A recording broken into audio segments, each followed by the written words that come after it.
जिन लोग के जन्म कुंडली में गुरु ग्रह कमजोर होते हैं उनके जीवन में संघर्ष बहुत होता है, बहुत सारी मुश्किलें भी खड़ी होती हैं।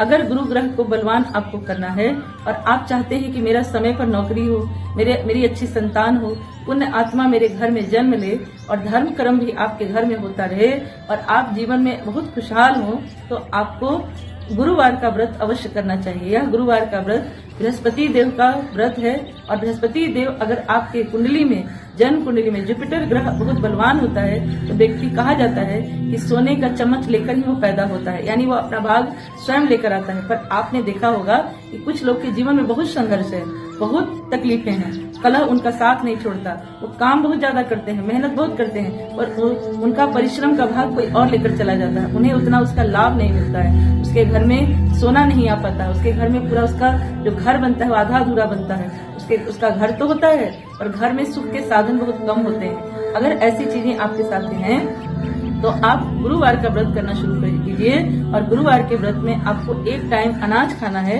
वही पीला खाना है, चने का दाल का प्रयोग करके आप बृहस्पति भगवान की कथा सुनिए, केले का पूजन करिए।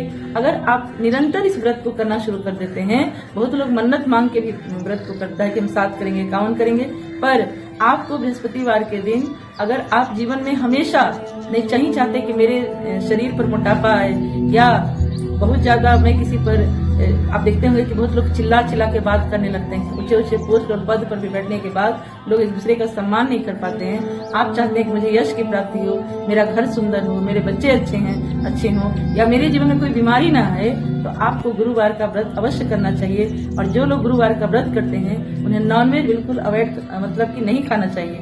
कोशिश करना चाहिए कि हम नॉनवेज घर में नहीं बनाएं, नहीं तो बृहस्पति देवता कुपित होते हैं। बृहस्पतिवार को और क्या नहीं करना चाहिए, जैसे दाढ़ी नहीं बनवाना चाहिए, कपड़े नहीं पीसना चाहिए।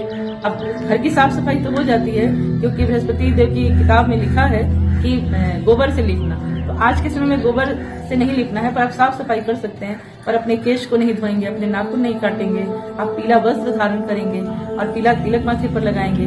भगवान विष्णु को केले का भोग अवश्य लगाए, पर केले का सेवन नहीं आपको करना है। आप पीला भोजन में आप खीर बना लीजिए या आम खा लीजिए या चने की दाल से कुछ आप अनाज बना लीजिए, पर आपको केला सेवन नहीं करना है। अगर आप 1 वर्ष तक 2 वर्ष तक इस व्रत को करना शुरू कर देंगे तो आप अपने जीवन में खुद चमत्कार देखेंगे कि देव गुरु बृहस्पति कैसे आपके बिगड़े हुए काम को बनाते हैं, कैसे आपके भाग को मजबूत करते हैं। आपने देखा होगा कि बहुत लड़कियों का विवाह या लड़कों का विवाह लंबे समय तक तय नहीं हो पाता है और वो कुंवारे रह जाते हैं। ये सब देव गुरु बृहस्पति का ही कार्य होता है। अगर आपके घर में भी ऐसी कोई बात है या आपके जीवन में ऐसा कुछ चल रहा है तो आप हल्दी के पानी से स्नान करना शुरू कीजिए और बृहस्पतिवार का एक व्रत आपके बहुत से चीजों को आसान करना शुरू कर देगा। सारे ग्रह आपके साथ होंगे क्योंकि वह ग्रहों का राजा है। जुपिटर ग्रह अगर बलवान है तो आपको कोई भी ग्रह परेशान नहीं कर सकता है, सारे ग्रह आपके बैलेंस होंगे और आप एक अच्छी जिंदगी जी पाएंगे।